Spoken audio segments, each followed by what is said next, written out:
What is up, you amazing people? It's Nima, and today I have a couple games to talk about. Yes, I definitely want to talk about that massive update that happened for my time at Sandrock, as that's a game I've been playing for quite a while. I just haven't mentioned anything about it, and as you can imagine, in between reviews and playing other games, I haven't put that much time into it, but enough where that update made a huge difference. Also, I want to talk about a game that I made a short about over the weekend, and it was called Crypt Stalker.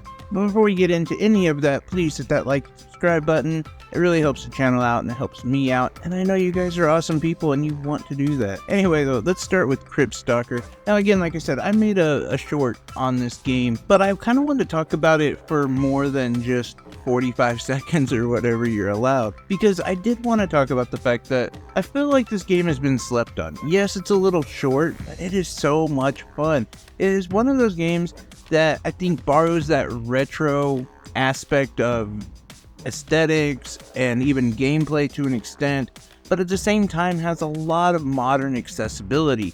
For instance, the ability to choose the difficulty level. For me, that's really huge because a number of these retro style games are incredibly difficult. And yeah, that can be fun, but sometimes I don't want to always be on the verge of rage quitting or something.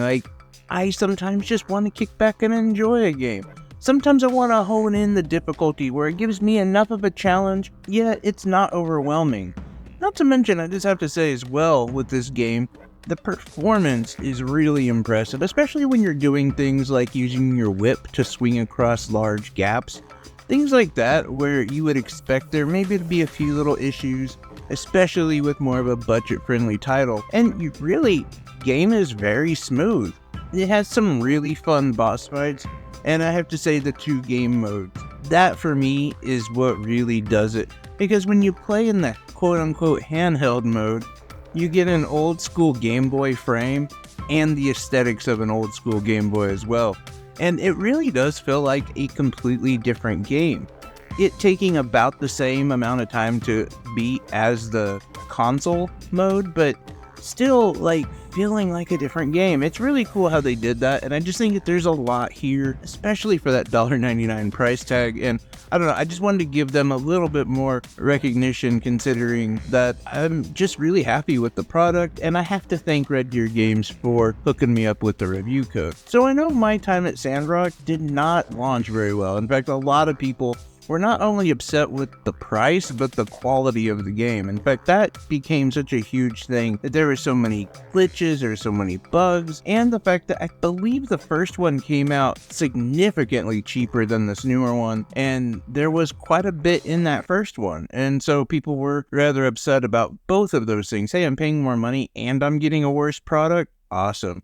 And listen, I'm one of those people that really appreciated my time at Portia, and I thought it was really fun, so I was excited for my time at Sandrock. It looked like it was going to build on what was already a really good, fun game. And I know I didn't talk about it or anything, but I did end up picking that game up relatively close to launch. And what I have to say is, it definitely did have a lot of problems. I think it was one of those situations, though, where people were dunking on it just to dunk on it. The game was playable. It really was. There was quite a bit there that was still within the realm of acceptability. Okay, yes, the performance was not great. There was definitely some weird pop-ins, and yes, I suppose some weird lagging as well, but ultimately that was the problem with it, was the performance. I didn't really think the visuals were much of an issue until the new update came out, which definitely fixed a lot of problems.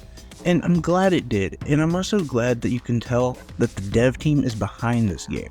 You can tell that in multiple ways. One, the update, which is huge. It is a chunky boy right there. And after that mammoth-sized update, we actually got a letter in the game from the devs who had said, hey, check us out, we're giving you some springtime stuff, which is cool. Just some decorations and whatnot and different recipes for a spring event, which I'm honest, I really don't care about. It's not my thing.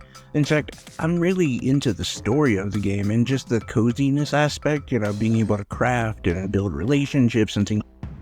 I know that there's a million Animal Crossing fans who wish Nintendo did this. The Nintendo would stick with Animal Crossing as it hasn't had updates in years. I mean, literal years. And so it is nice to see that a dev team is going to stick with the game. And not only do the updates, but also announce the events, the festivals, the special things. And I think like that is worth playing it, aside from the fact that the game is actually really good. Like I was saying, there were so many people who are so busy just bombing the review and talking about how bad it was and dunking on just the performance and everything for the game, and they didn't really talk about any of the other aspects, meaning the gameplay, the story, which is actually pretty interesting as you take a job as a builder in this desolate little town that is definitely on the downswing, and you can tell that at one point this town was thriving and really popular. You find out though that there's also another builder that took the job, and that person is actually just there to help you and to kind of be a community for you, someone to bounce ideas off and to also just help you rebuild the town. On their way out though is the old builder, who maybe has been taking money and not doing work, maybe has been lazy. That is just one small aspect of the story of the game, and I really found that to be interesting, as well as there's combat in this one.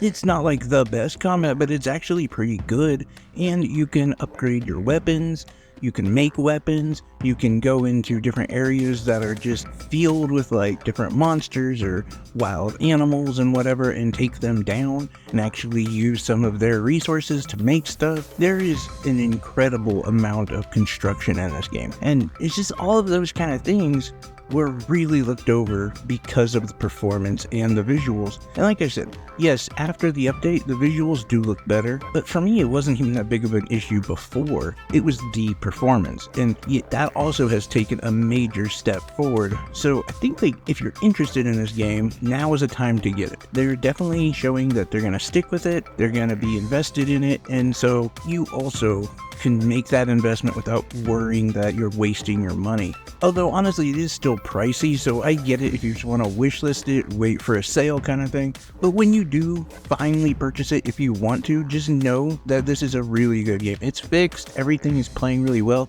If I was going to give it a score, I would give it like a solid 8 out of 10, honestly. Maybe a 7.5, but it's got so much content to it. There's so much to the game, and as I said before, I haven't really been playing much of it. Like, I've been playing it when I can. In between reviews, it's been in the background. I didn't really plan on even reviewing the game or really talking about it, but since the new update happened and it was huge and it made a huge impact, I decided I should talk about it and just let you guys know that it is fixed. So I just wanted to let everyone know. Also, I really wanted to talk about Crypt Stalkers because they did hook me up with the code, and I do feel bad that I only made a short, but yeah, this last week has been pretty rough, and then I forgot about it being Easter, so yeah, there's just a lot of recording in weird places, recording when I can, and that not actually being great itself, and overcoming illness. So hopefully I can get another video out by Sunday, but we'll see what happens. Anyway, take care everyone. Love y'all. Bye-bye.